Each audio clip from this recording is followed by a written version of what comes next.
Por la señal de la Santa Cruz de nuestros enemigos, líbranos, Señor Dios nuestro, en el nombre del Padre, y del Hijo, y del Espíritu Santo. Amén.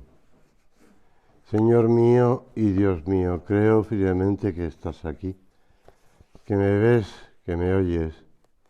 Te adoro con profunda reverencia. Te pido perdón de mis pecados y gracia para hacer con fruto este rato de oración. Madre mía Inmaculada, San José, mi Padre y Señor, Ángel de mi guarda, intercede por mí.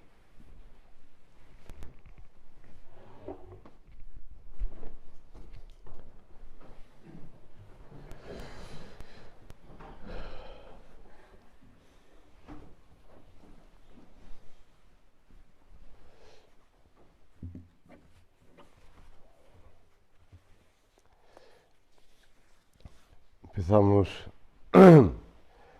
digamos, a decirlo así, el año con ese deseo claro de, como siempre ha decidido nuestro Padre, año nuevo, lucha nueva, ¿verdad? Con ese deseo de luchar, de recomenzar siempre, de recomenzar con la conciencia de que también nosotros hemos recibido esa, si quieres, llamada, o si quieres, esa voz, igual que cuando Jesucristo desciende al Jordán y santifica las aguas, el don del Espíritu Santo que hemos recibido nosotros en nuestro bautismo es esa voz de Dios Padre que dice: este es mi Hijo. El bautismo nos hace hijos adoptivos de Dios. Y el Padre se complace en nosotros. Este es mi Hijo amado. Somos hijos del Padre en el Hijo por el Espíritu Santo. Jesús es para nosotros ese modelo de Hijo de Dios. ¿Recuerdas, porque lo celebramos el domingo pasado, la fiesta del bautismo del Señor? Juan estaba bautizando en el Jordán y la gente le preguntaba si él sería el Mesías. Y Juan le respondió: yo os bautizo con agua, pero viene el que es más fuerte que yo, a quien no merezco desatarle la correa de sus sandalias. Él os bautizará con Espíritu Santo y fuego. Tú eres mi Hijo, el amado, en ti me complazco. Se escucha esa voz cuando Jesús recibe, después de insistirle algo al bautista, recibe el bautismo. Ese bautismo de Juan era un bautismo de deseo, era un bautismo de conversión, de penitencia. En cambio, a partir de ese momento, el bautismo de Jesucristo pasa a ser un bautismo ya real, sacramental. Produce la gracia que significa. ¿Por qué quiso Jesús encarnarse? ¿Por qué estuvo sujeto a María y José toda su vida? ¿Por qué oraba Jesús si él mismo era Dios? Y ahora podemos añadir: ¿y por qué se bautiza Jesús? Indudablemente Jesús no necesitaba hacer ninguna de estas acciones. ¿Y entonces por qué? Pues porque ha querido darnos ejemplo. Conviene cumplir con lo justo, dice el Evangelio de San Mateo. Quiere enseñarnos qué es lo mejor para nosotros. Y es una estupenda realidad considerar que Jesús nos ha enseñado el camino que nosotros debemos seguir. Y no lo hizo porque Él lo necesitara, lo hizo porque nosotros lo necesitamos. Él ha querido venir a la tierra para que fuéramos salvados y pudiésemos ser hijos de Dios, cosa que ya Adán y Eva la habían recibido. sin bautismo. Pero Adán y Eva la habían recibido por la elevación al orden de la gracia. Habían recibido, bueno, no sé si tú te acuerdas de cuando estudiabas teología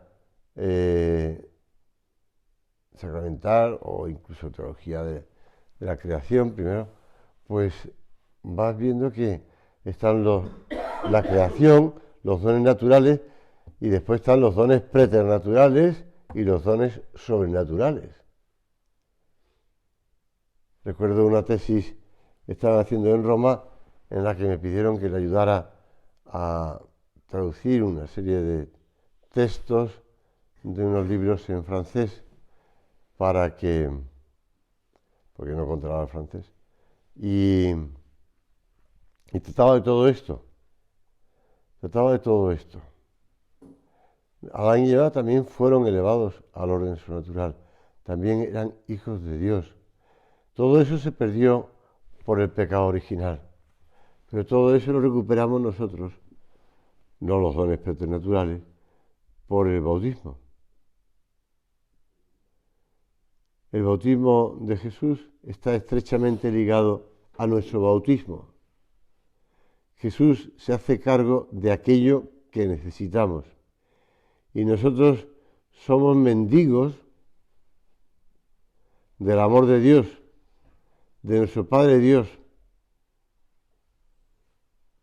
Y eso es lo que tenemos que tener en cuenta en todo momento, que no hemos merecido nada, que todo es don. Y tú y yo también podemos imitar a Jesús y preocuparnos por los demás, claro está.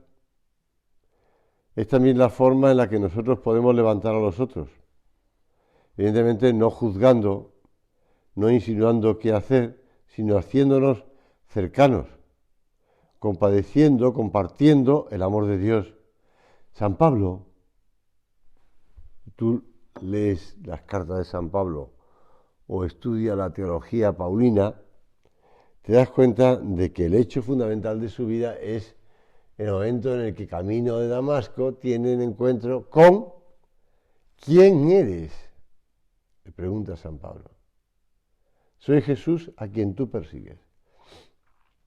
Y a partir de ese momento San Pablo tiene conciencia clara de que todo cristiano es Jesús, porque él está persiguiendo a los cristianos. Tiene conciencia clara de que todos los cristianos es Jesús, cada uno. Y después tiene conciencia clara de que todos los cristianos están unidos, formando ese cuerpo, el cuerpo de Jesús. Y eso está en el fundamento de las cartas de San Pablo, tanto de la filiación divina como la Iglesia, cuerpo, místicos, pero cuerpo de Cristo.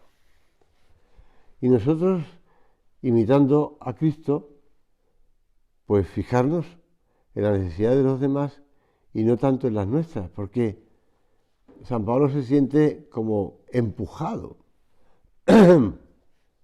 Es una necesidad que no puede evitar.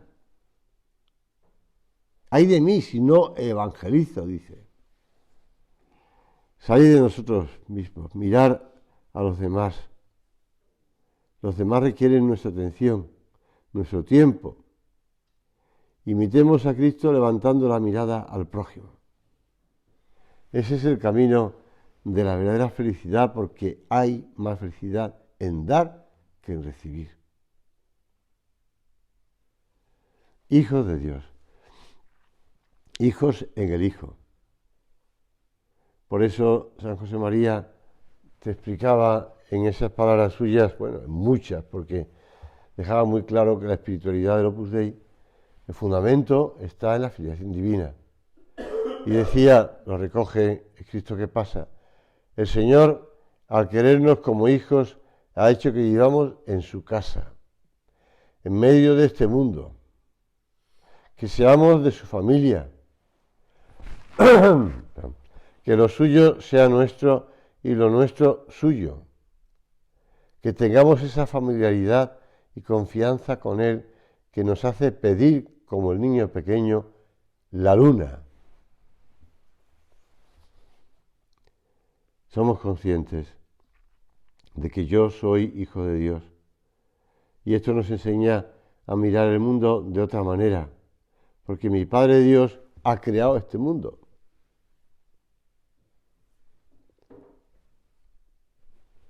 Cuando somos conscientes de esta realidad, vemos en los demás a una persona que vale mucho. No vemos si tiene una u otra calidad, si tiene un color de la piel, si tiene una determinada idea política, etcétera, etcétera, etcétera. Cuando nuestra identidad la configura el hecho de que somos hijos de Dios, vemos que no hay más que una raza, decía San José María, la raza de los hijos de Dios. No hay más que un color, el color de los hijos de Dios. Y no hay más que una lengua, esa que habla al corazón y a la cabeza sin ruido de palabras, pero dándonos a conocer a Dios y haciendo que nos amemos los unos a los otros. Se puede decir que tenemos esa conciencia clara. Lo hemos visto además en la vida del fundador del Opus Dei, lo hemos visto con esa fuerza, que nada más que una raza, la de los hijos de Dios.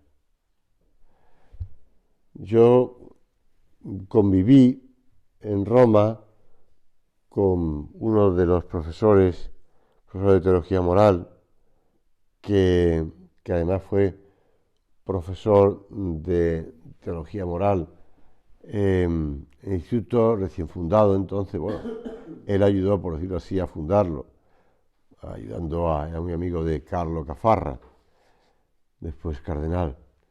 Me refiero a Ramón García de Haro. Y entonces Ramón García de Haro, explicando en sus clases, refiere, yo siempre, el día de mi cumpleaños, le invitaba a tertulia a don Ramón García de Haro o a otro, que todavía sigue vivo. Y refiere en Amor y Sexualidad que un día, durante una cena con Juan Pablo II, en la que participaban otras personas, porque celebraban el primer acto académico del Instituto Juan Pablo II sobre el matrimonio y la familia, oyó él, en un momento de silencio, que el Papa decía en voz baja, hablando consigo mismo o quizá hablando con Dios: la tragedia del hombre actual es que se ha olvidado de quién es. L'uomo non sa più chi è. Bueno, pues desde la experiencia de los santos, empezando por San Juan Pablo II, los hombres se han olvidado de quiénes son. Sí, lo podemos comprobar a su alrededor, cómo el hombre se ha olvidado de quién es. Decía San Juan de la Cruz, otro santo: comunícase Dios en esta interior unión al alma con tantas veras de amor que no hay afición de madre que con tanta ternura acaricia a su hijo. Y así aquí está empleado en regalar y acariciar al alma como la madre en servir y regalar a su niño criándole a sus mismos pechos. En lo cual conoce el alma la verdad del dicho de Isaías que dice: a los pechos de Dios seréis llevados y sobre sus rodillas seréis regalados. Son palabras del tercer Isaías. San Juan de la Cruz. Una expresión muy, si quieres tú, muy gráfica, ¿verdad? Y ante un lenguaje como este solo cabe llorar y callar de agradecimiento y de amor, decía Santa Teresa del Niño Jesús, recordando la misma cita de Isaías. Completa Isaías, acaso un capítulo antes: ¿acaso olvida una madre a su niño de pecho sin compadecerse del hijo de sus entrañas? Pues aunque ellas llegasen a olvidar, yo no te olvido. Por eso la otra Santa Teresa, la de Ávila, dice: que es forzado de ser mejor que todos los padres del mundo, porque en él no puede haber sino todo bien cumplido.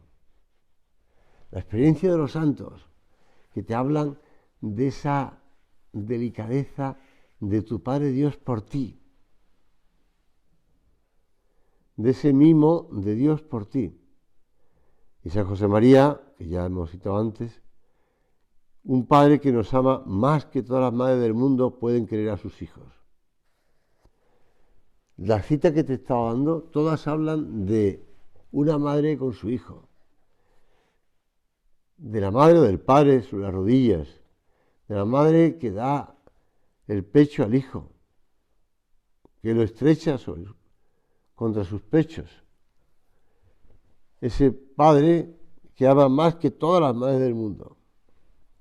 Y añade San José María, las palabras no pueden seguir al corazón que se emocionan de la bondad de Dios. Nos dice, tú eres mi hijo, no un extraño, no un siervo, benévolamente tratado, no un amigo, que ya sería mucho, dice él. Hijo, hijo. Hijos de Dios, el principal misterio de nuestra fe. Dios mismo contemplándonos, mirándonos. No te olvides de quién eres. No te olvides de quién eres.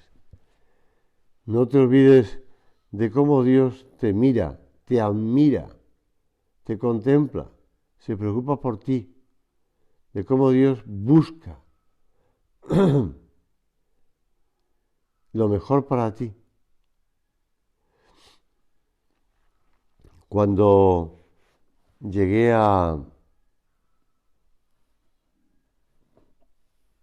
Galicia, concretamente a Vigo, pues allí había sacerdotes que habían estado en Perú y otros que estaban todavía en Perú y que de vez en cuando, cada 2 años o así, volvían a visitar a su familia y después retornaban a Perú. Y se hablaba con cierta gracia, con cierta del Machu Picchu, que es una ciudad perdida a unos 2.300 metros de altitud, desconocida para los conquistadores españoles. De hecho, los españoles no la encontraron. Era la ciudad sagrada de los incas. La descubrió el 24 de julio de 1911 el doctor Hiram Bingham, que iba al frente de un grupo de especialistas en topografía y biología. Bueno, pues cuando tú llegas a esa ciudad, sorprenden los grandes bloques de piedra unidos unos con otros. No son lisos, sino con superficies curvas helicoidales que se juntan con otras exactamente iguales. Los incas emplearon, para gran admiración de los científicos, occidentales, que lo descubrieron, y después emplearon la misma técnica antisísmica que los modernos arquitectos. Pero como sabes, en Perú y en toda esa zona, en México, pues hay terremotos. Y con el pasar de los siglos, ahí sigue la ciudad incaica. A pesar de los terremotos y a pesar del paso de los siglos. Para el cristiano, el fundamento sólido, lo que le mantiene en pie, aunque le sacuda, pues en su vida todo tipo de terremotos, no son las piedras grandes con superficies curvas helicoidales, sino que es que soy hijo de Dios. A prueba de vaivenes, a prueba de movimientos sísmicos, el mismo Evangelio nos lo explica, que somos hijos de Dios y que ese amor del Padre nos lleva a participar como hijos en la vida intratrinitaria.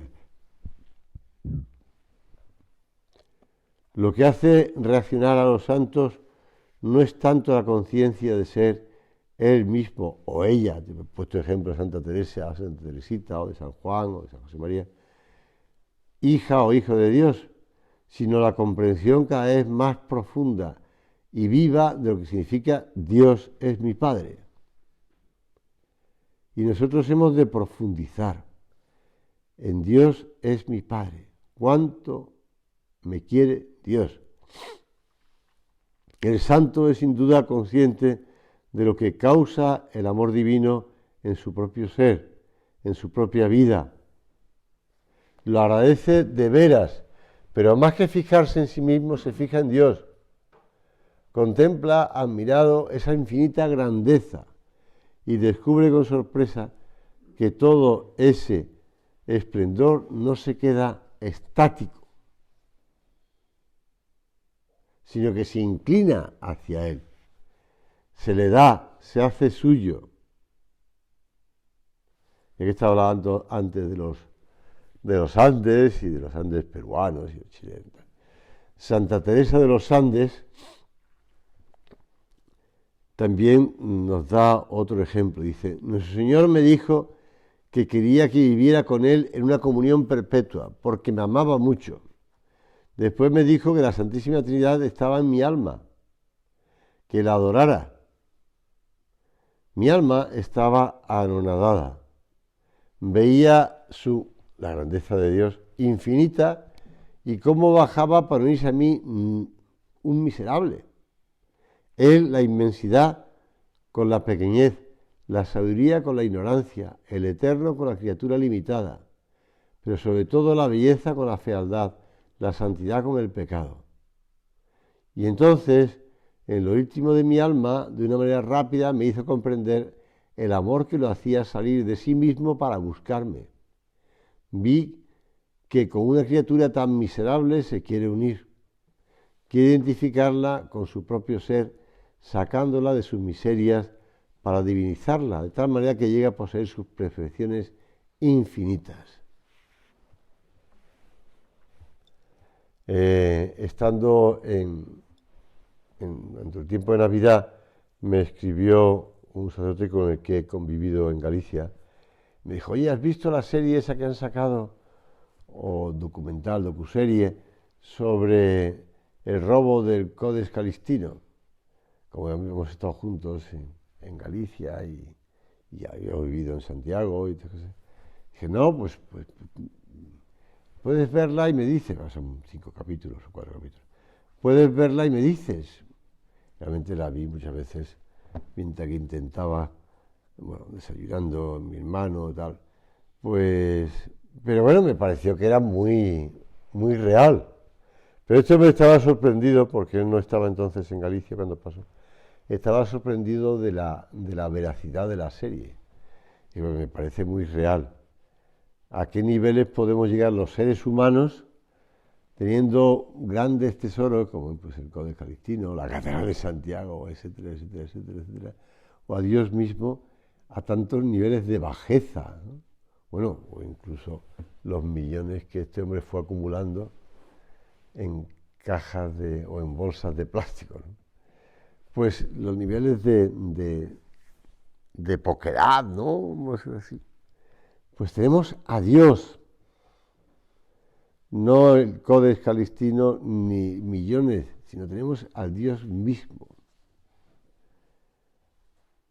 Conscientes, en primer lugar, de esa ternura materna que tiene Dios con nosotros. Y Él que nos introduce además en su misma intimidad, en su misma vida. Es mi Padre, como es Padre de Jesús. Que realmente tomemos nota de esto.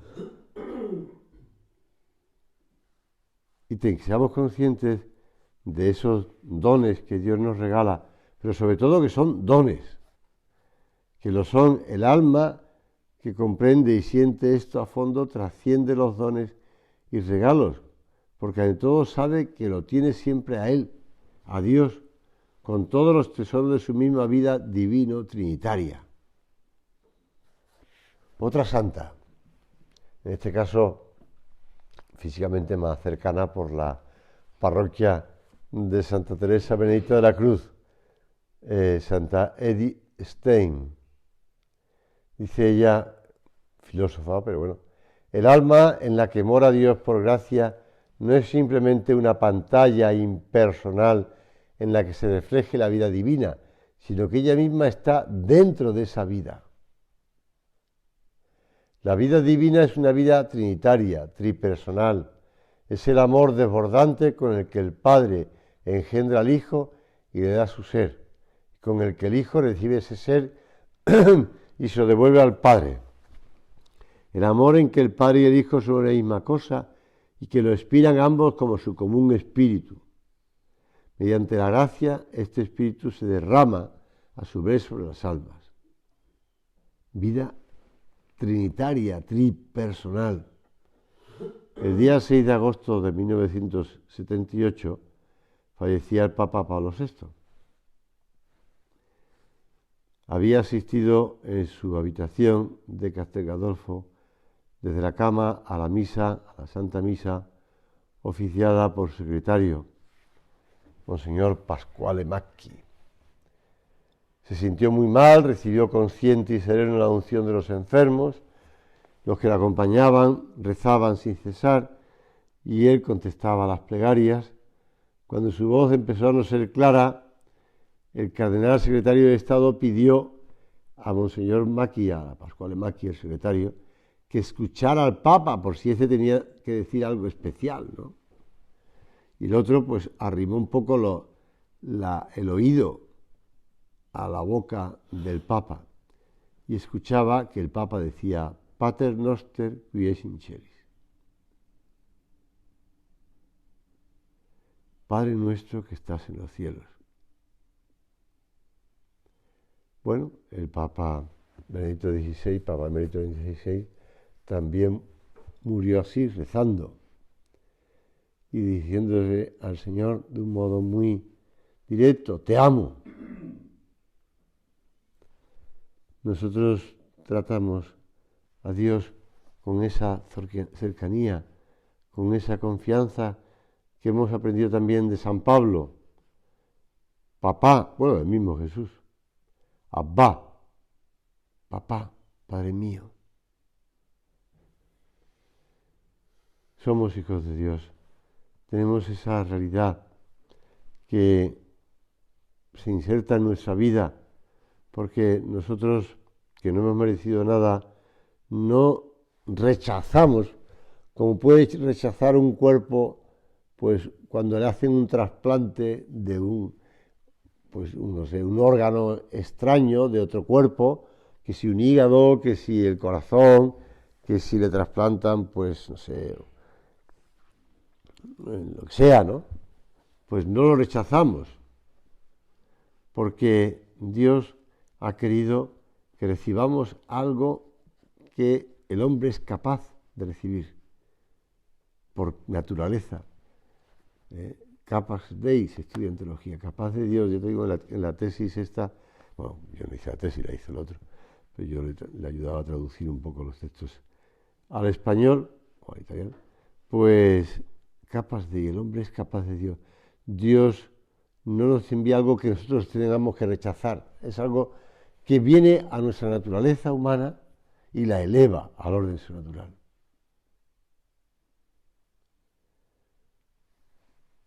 Por eso Santa Teresa del Niño Jesús y San José María también la cita, pero bueno, déjame que te diga en el exceso de mi gratitud, déjame sí que te diga que tu amor llega hasta la locura. ¿Cómo quieres que ante esa locura mi corazón no se lance hacia ti? ¿Cómo va a conocer límites mi confianza? Saber que me quieres tanto, Dios mío, y no me he vuelto loco, decía San José María. Pues nosotros, conscientes de ese Padre que para colmo de todo, nos da a su Madre. Esta madre, porque podemos decir en verdad que la Virgen es Madre de Dios. Esta Madre de amor hermoso quitará de tu corazón todo escrúpulo y temor servil, desordenado, y lo abrirá, dice San José María, y ensanchará para correr por los mandamientos de su Hijo con la santa libertad de los hijos de Dios, y encender en el alma el amor puro cuya tesorera es ella. Qué bonito. Estas palabras de San José María que nos ayudan a terminar la oración dirigiéndonos también a la Virgen, para que ella nos haga conocer ese amor puro, de la cual ella es tesorera.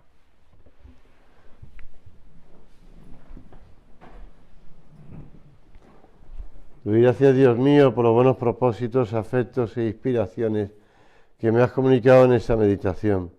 Te pido ayuda para ponerlos por obra. Madre mía Inmaculada, San José, mi Padre y Señor, Ángel de mi guarda, interceded por mí.